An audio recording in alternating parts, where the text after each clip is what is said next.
طيب. On revient au livre de Cheikh Ibn Uthaymin, alayhi rahmatullah. Il a dit, donc il a dit Bismillah, Bismi, on a terminé, Bismillah, quant au mot Allah, le nom Allah, il dit, c'est un nom propre. Allah est un nom propre. Hein, vous avez compris, Allah, c'est quoi? C'est un nom propre. C'est pour ça que se trompent beaucoup ceux qui parlent d'Allah disent Dieu. Quand tu as dit Dieu, le soleil c'est un Dieu pour certains, la lune c'est un Dieu, les arbres sont des dieux, mais ils ne sont pas là. Par contre, quand tu dis Allah, tu as cité Allah subhanahu wa ta'ala par son plus beau nom. Mais quand tu as dit Dieu, tu n'as rien dit. Là. Par contre, quand tu dis Allah, c'est dommage. Beaucoup de gens, quand ils écrivent, ils disent Dieu. Dieu a dit ceci, Dieu a dit cela.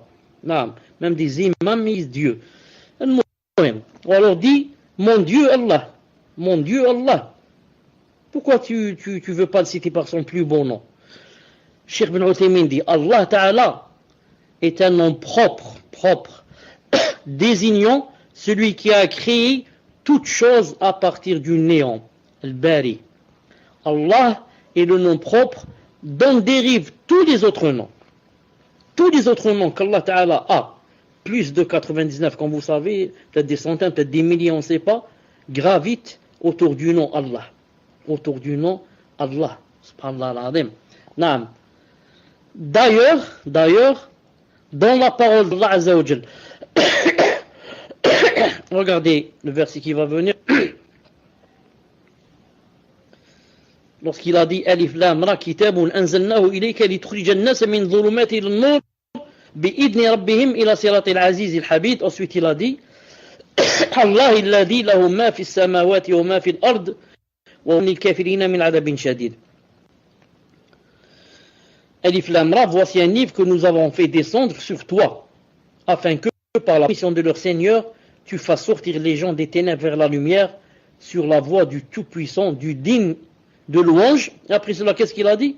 Il a dit, Allah, il continue la phrase, il a dit, Allah à qui appartient tout ce qui est dans les cieux sur la terre, et malheur aux mécréants pour un dur châtiment qu'ils subiront. Le Cheikh dit, Cheikh Ibn Uthaymin dit, rahimahullah, il a dit, quand la fin du premier verset, qu'est-ce qu'il a dit? Sur la voie du Tout-Puissant, du digne de louange, on se l'a dit qui? Allah. C'est Allah à qui appartient. Le Cheikh dit, nous ne considérons pas le nom Allah comme étant un adjectif épithète. Non, c'est pas un adjectif. Mais nous affirmons tout que c'est un nom qui suit comme explication et clarification de ce qui a précédé, ce qu'on appelle en arabe atf bayan. Afin que le nom Allah ne soit pas dans une situation de rattachement, comme c'est le cas de l'adjectif épithète. Quand tu dis par exemple l'homme intelligent est venu, intelligent, puisqu'il est épithète de l'homme, hein, il qualifie l'homme comment qu'il est. L'homme intelligent est venu. Quel homme est venu? L'homme intelligent est venu. Si tu laisses intelligent tout seul, ça marche. Tu dis intelligent est venu, ça marche pas. Il doit être rattaché à l'homme. L'homme intelligent est venu. Si tu dis ici que digne de louange, etc., Allah, Allah comme adjectif de digne de louange. Non.